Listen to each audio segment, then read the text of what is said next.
to Radio Friends. This is Monday, it's June 11th, and we've got a topic today that affects, we think, about 17 million people, and that's asthma. And I just found out that I've got Shawna Strickland with me, Cardiopulmonary and Diagnostic Science, and I just found out if you had asthma as a kid, you got asthma for the rest of your life. Absolutely. I didn't realize that, Shawna. Yeah, a lot of people think you can grow out of asthma, but and you that's can't. just what I told you was. Yeah. I said, I had asthma when I was a kid, but I grew out of it. She goes, no, you didn't. You still have asthma. And you're right, because something will trigger it from time to time. But I had gone 7 or 8 years, 9 years, and never been affected by it again. But if you have it, you've got it for the rest of your life. Absolutely, absolutely. And so our goal with people who are diagnosed with asthma is to provide them with enough information for them to take control of their asthma before their asthma takes control of them. What is asthma?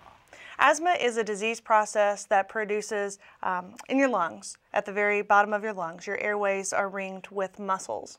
And an asthmatic person has a sensitivity to certain products, triggers, trees, cat dander, dogs, different kinds of triggers can stimulate the airways, and those muscles tighten. And as they tighten, the airway diameter decreases.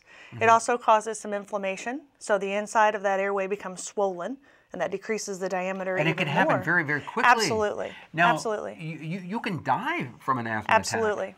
Absolutely. Asthma is one of the major diseases that isn't curable, but is absolutely treatable, but yet we still have a lot of deaths a year from asthma. So how do you treat it?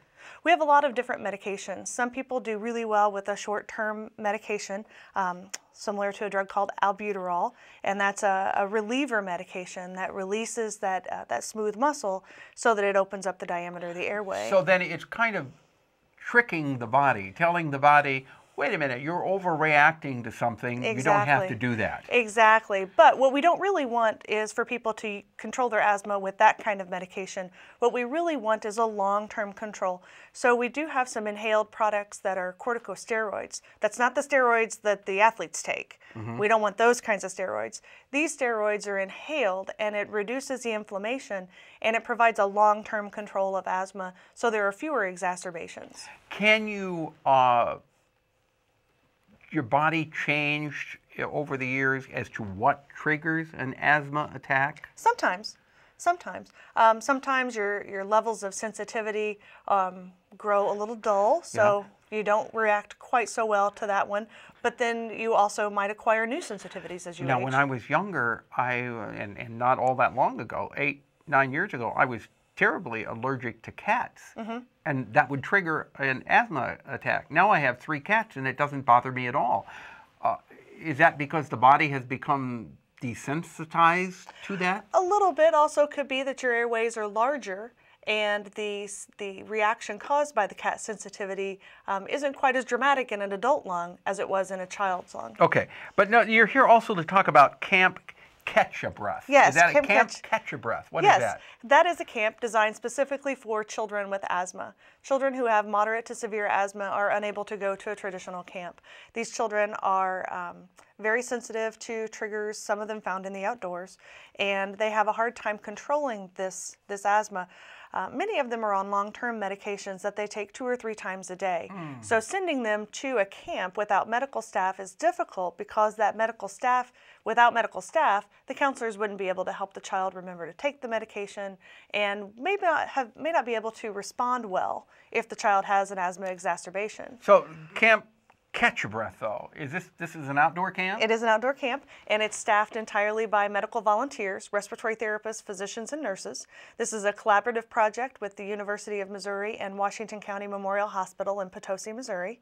And we are going to take 40 children who have asthma, and we're going to hang out with them for a weekend at the YMCA camp of the Ozarks in Potosi. So what are some of the things that you'll be doing at Camp We'll be doing hiking and swimming. We'll do arts and crafts. We'll do all of the camp stuff infused with asthma education, so that when the children go home, they've got a better idea of how to control their asthma. And this is going to be when?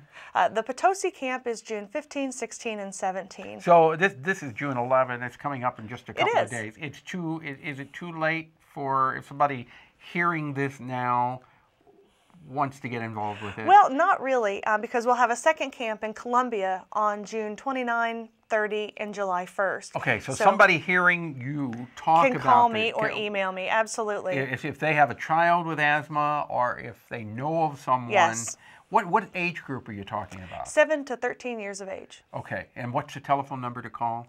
573-882-9722. 882-9722. And that will go directly to you. To It'll me. get your voicemail. Directly to me. So it's too late for the one in Potosi, but it is not too late for the one that's going to be held in Columbia on June 29, 30, and July 1st. And where will that be? That would be on the Mizzou campus.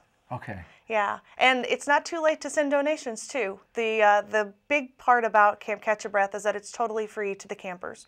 We didn't want any child who had a financial hardship to not benefit from this event. So if anyone wanted to contribute to the camp in a financial fashion, we would of course be happy to help. So any of the kids that come are not paying for it? None. Nope. How many kids can you take for the Columbia camp? 20 children.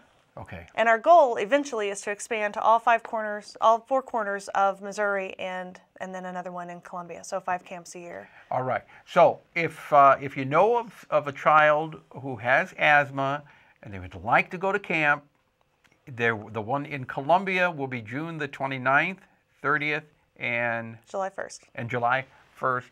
It is free of charge. Just go ahead and call now to register, and your number again is? 573-882-9722. Okay, in the short time that we have left, what are some common sense tips that you can pass along for people who are prone to asthma attacks? Number one, visit your doctor once a year. You need to really, even if you feel good, you really need to catch up with your doc, make sure that they understand how you're feeling, how you're doing, how you're reacting to medication, because that can change over time. You want to make sure to know your body. What happens when you get an asthma exacerbation? Not everybody has the same symptoms. Some people have the wheezing or the shortness of breath. Others simply have a nagging cough. So knowing your body and knowing your symptoms and what to look out for is very important. Okay, and the phone number again is? 573-882-9722. Shawna, thank you so much for coming. Thank you very much. Pleasure chatting with you today. Thank you. Tomorrow, Capital City Players and Bill Clark will be with us. Our program directed by Travis McMillan of the Reynolds Journalism Institute. Audio is Pat Akers, KBIA. Our floor director is Danny Madison, and our assistant producer and guest coordinator, Uncle James Mauser. We thank you for listening this morning, and if you'd like to watch it or listen to this program again, go to kbia.org. Sign up for a podcast or a podcast. Bye-bye.